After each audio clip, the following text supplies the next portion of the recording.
Hola a todos. La estimulación cerebral profunda, ECP, es un tratamiento con un dispositivo implantado para tratar varias afecciones mediante señales eléctricas dirigidas a zonas específicas del cerebro, sobre todo cuando los medicamentos no son suficientes para controlar los síntomas.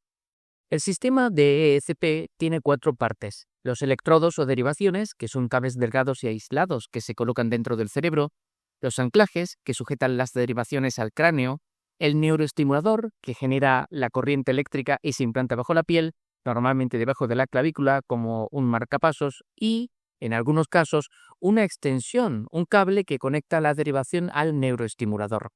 Una vez implantado, este envía impulsos eléctricos a través de la extensión hasta la derivación en el cerebro, lo que interfiere con las señales eléctricas que causan los síntomas de ciertas enfermedades. De hecho, este dispositivo se usa a menudo para tratar a pacientes con Parkinson, cuyos síntomas no se controlan bien con fármacos. Aunque no es una cura, puede ayudar a reducir los temblores, la rigidez, la lentitud de movimientos y los problemas para caminar. También puede tratar otras afecciones como la depresión mayor que no responde a las medicinas, el trastorno obsesivo-compulsivo, TOC, el dolor crónico, la obesidad grave, el temblor esencial, el síndrome de Tourette, en casos poco frecuentes, la distonía y la epilepsia. El sistema de ECP se implanta en dos etapas. Etapa 1. Se colocan los electrodos en el cerebro. En adultos, esta etapa se realiza generalmente con anestesia local, lo que significa que el paciente está despierto pero sin dolor. Se hace una pequeña abertura en el cráneo para insertar la derivación en el área específica del cerebro. Para asegurar la correcta colocación, se pueden mandar pequeños impulsos eléctricos por los electrodos y se le pedirá al paciente que responda a preguntas o realice movimientos. Si se van a tratar ambos lados del cerebro, se hacen aberturas en ambos lados del cráneo. Etapa 2. Se implanta el neuroestimulador bajo la piel, generalmente debajo de la clavícula, con anestesia general. El cable de extensión se pasa por debajo de la piel para conectar la derivación al neuroestimulador. Aunque la ECP se considera segura, como cualquier procedimiento quirúrgico, tiene riesgos. Algunos de ellos pueden incluir una reacción alérgica a los componentes del aparato, problemas de concentración, vértigo, infección, fuga de líquido cefalorraquídeo, que puede causar dolor de cabeza o meningitis, pérdida del equilibrio o coordinación, problemas del habla o la visión, dolor o hinchazón en el sitio de implantación, hormigueo temporal en la cara, brazos o piernas y sangrado en el cerebro.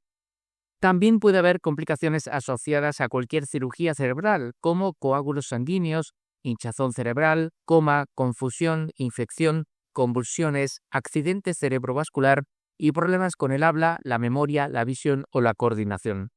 Otros riesgos son las complicaciones asociadas a la anestesia general, como reacciones a esta o problemas respiratorios. También pueden surgir complicaciones si alguna parte del sistema se rompe o se mueve. Por otra parte, hay que contemplar que la batería se agotará en un plazo de entre 3 y 9 años. Antes de la cirugía se realizará una evaluación médica completa, incluyendo exámenes de laboratorio e imágenes como tomografías computarizadas o resonancias magnéticas para identificar el área del cerebro que interesa. Es posible que haya que consultar a varios especialistas como un neurólogo, neurocirujano o psicólogo para asegurar que esta terapia sea apropiada.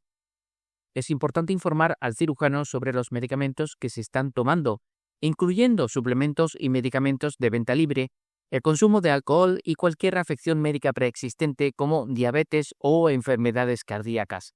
También es importante informar si se es fumador. Es posible que haya que dejar de tomar anticoagulantes antes de la intervención. Después de la cirugía es posible que se quede uno ingresado unos 3 días. Se recetarán antibióticos para prevenir infecciones. El estimulador se encenderá y ajustará en una visita posterior. Es importante comunicarse con el cirujano si aparece fiebre, dolor de cabeza, debilidad muscular, problemas para hablar o de visión o cualquier otro síntoma inusual. Muchas personas experimentan una mejora significativa en sus síntomas y calidad de vida después de la implantación de este sistema. Sin embargo, es posible que aún se precisen fármacos, aunque en dosis más bajas.